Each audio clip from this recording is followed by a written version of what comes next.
ಸರ್ಕಾರದಿಂದ ಸ್ವಚ್ಛ ಭಾರತ್ ಯೋಜನೆ ಅಡಿ ಲಕ್ಷಾಂತರ ರೂಪಾಯಿ ಖರ್ಚಾಗುತ್ತಿದ್ದರೂ ಸಹ ಯಾವುದೇ ಪ್ರಯೋಜನವಾಗದೆ ಗ್ರಾಮಾಂತರ ಪ್ರದೇಶಗಳಲ್ಲಿ ಇಂದಿಗೂ ಸಹ ಸ್ವಚ್ಛತೆ ಮರೀಚಿಕೆಯಾಗಿ ಉಳಿದಿದೆ ಎಂಬುದಕ್ಕೆ ಗುಂಡ್ಲುಪೇಟೆ ತಾಲೂಕಿನ ಕೂತನೂರು ಗ್ರಾಮ ಪಂಚಾಯಿತಿಗೆ ಸೇರಿದ ಮಲ್ಲಯ್ಯನಪುರ ಗ್ರಾಮವೇ ನಿದರ್ಶನವಾಗಿದೆ.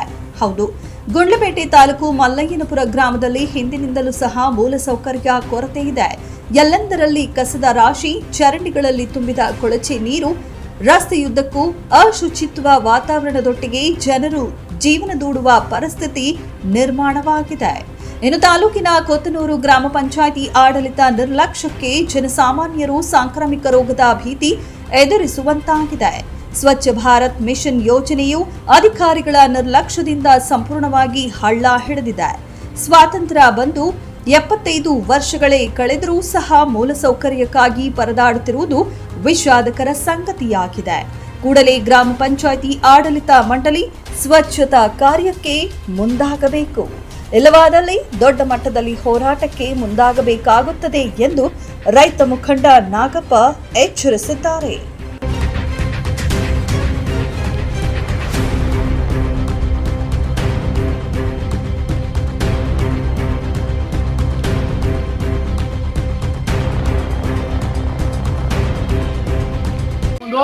ವ್ಯವಸ್ಥೆಗೆ ಇವತ್ತು ಮಲ್ಲಯ್ಯನಪುರ ಬಂದಿರತಕ್ಕಂಥದ್ದು. ಇದು ಆಡಳಿತ ನಡೆಸ್ತಕ್ಕಂಥವ್ರು ಈ ವ್ಯವಸ್ಥೆಗೆ ಹತ್ತಿರಕ್ಕೆ ಬಂದು ನೋಡ್ಬೇಕಾಗಿದ್ದ ಪರಿಸ್ಥಿತಿ ಇವತ್ತು ನಿರ್ಮಾಣವಾಗಿರ್ತಕ್ಕಂಥದ್ದು. ಯಾಕಂತ ಹೇಳಿದ್ರೆ ಏನು ನಾವು ಎಲ್ಲಿದ್ದೀವಿ, ನಾವು ಸ್ವಾತಂತ್ರ್ಯ ಬಂದು 75 ವರ್ಷ ಕಳೆದ್ರೂ ಸಹ ಇವತ್ತು ಈ ಪರಿಸ್ಥಿತಿಲಿದೆ ಹಳ್ಳಿಗಳು ಅಂತ ಹೇಳಿದ್ರೆ ನಾವು ಎಲ್ಲಿ ನಮ್ಗೆ ಸ್ವಾತಂತ್ರ್ಯ ಸಿಕ್ಕಿದೆ ಇನ್ನೂ ನಾವು ಮಾತೇರ್ತೇವೆ ಅಂತ ಹೇಳಿದ್ರೆ ಸೆಕ್ರೆಟರಿಗೆ ಅರ್ಜಿ, PDO ಅರ್ಜಿ, ತಹಸೀಲ್ದಾರ್ಗೆ ಅರ್ಜಿ, ಜಿಲ್ಲಾಧಿಕಾರಿಗಳಿಗೆ ಅರ್ಜಿ, ಪೊಲೀಸ್ಗೆ ಅರ್ಜಿ ಕೊಟ್ಕೊಂಡೇ ಹೋಗೋಂಥ ಪರಿಸ್ಥಿತಿ ನಿರ್ಮಾಣವಾಗಿದೆ.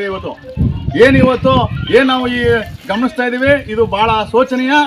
ನಾವು ಇದನ್ನು ಖಂಡಿಸ್ತೇವೆ. ಕರ್ನಾಟಕ ರಾಜ್ಯ ರೈತ ಸಂಘ ಮತ್ತು ಹಸಿರು ಸೇನೆ ಗುಂಡ್ಲುಪೇಟೆ ತಾಲೂಕು ಘಟಕ ಇದನ್ನು ಖಂಡಿಸುತ್ತೆ. ಇದನ್ನ ಆದಷ್ಟು ಬೇಗ ಇದನ್ನು ಅವರು ಸರಿ ಮಾಡದೇ ಇದ್ದಂಥ ಪಕ್ಷದಲ್ಲಿ ಒಂದು ದೊಡ್ಡ ಹೋರಾಟವನ್ನು ಮಾಡಬೇಕಾಗತ್ತೆ ಅಂತೇಳಿ ಇವತ್ತು ತಾಲೂಕು ರೈತ ಸಂಘ ಒತ್ತಾಯಿಸ್ತಾ ಇದೆ.